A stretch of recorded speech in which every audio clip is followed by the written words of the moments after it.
Amerika versus Cina saat ini bukan perang dagang, tapi perang ideologi. Jadi janganlah melihat Amerika dan Cina bersih tegang, kemudian pejabat negara berkomentar, oh itu cuma perang dagang dua negara, gak banyak pengaruhnya buat Indonesia, kita cari negara lain selain mereka. Alah, malu bener kalau saya mendengar opini seperti ini. Asli malu saya, seperti gak ada kedalaman analisanya, seperti gak ada keilmuan bernegaranya. Ambil gampangnya saja, toh rakyat gak banyak ngerti urusan beginian. Sebentar om, hati-hati ngomong begitu. Semua bisa berubah dalam hitungan bulan, bukan tahun. Kembali ke persamaan level playing field, kesamaan cara bermain yang sedang Amerika tekan Cina ini. Apa yang mau disamakan? Ideologi Amerika adalah demokrasi.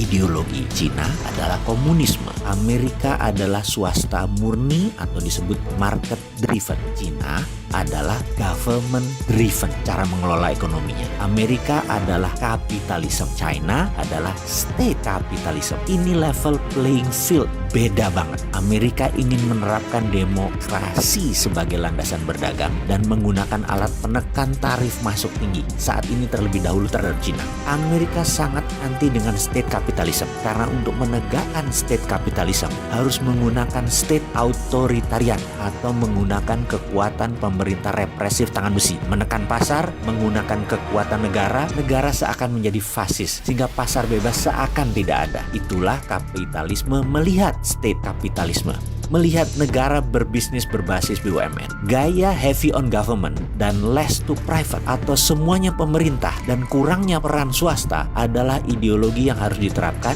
jika sebuah negara ingin menggunakan dana obornya Cina. Harus government driven. Itu banyak terjadi seperti di negara Sri Lanka, di negara-negara Afrika, Papua Nugini dan banyak negara lainnya.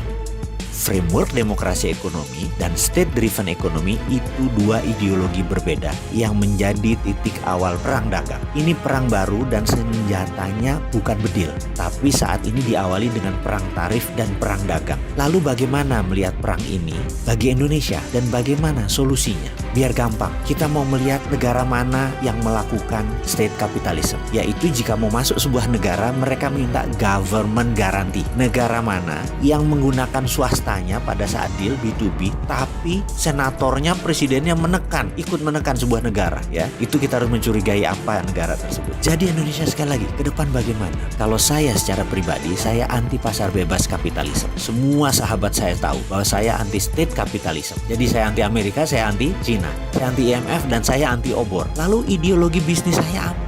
Ideologi bisnis saya adalah ekonomi Pancasila. Apa itu ekonomi Pancasila? Ekonomi Pancasila adalah ekonomi berbasis fair trade, keadilan, bukan free trade. Kembali ke topik perang dagang, state capitalism dan swasta pasar bebas. Tindakan Amerika melindungi swastanya, tindakan Cina melindungi komunismenya. Indonesia sekali lagi harus menerapkan ekonomi Pancasila berbasis fair trade. Diawali dengan membangun kekuatan dalam negeri, membangun kekuatan sendiri, membangun tanpa uang asing, tanpa teknologi asing. Stop menggunakan apapun berhubungan dengan asing. Tidak ada istilah foreign direct investment, tidak ada istilah ekonomi bergantung pada asing. Cukup membuat kebijakan ekonomi baru berbasis produk lokal.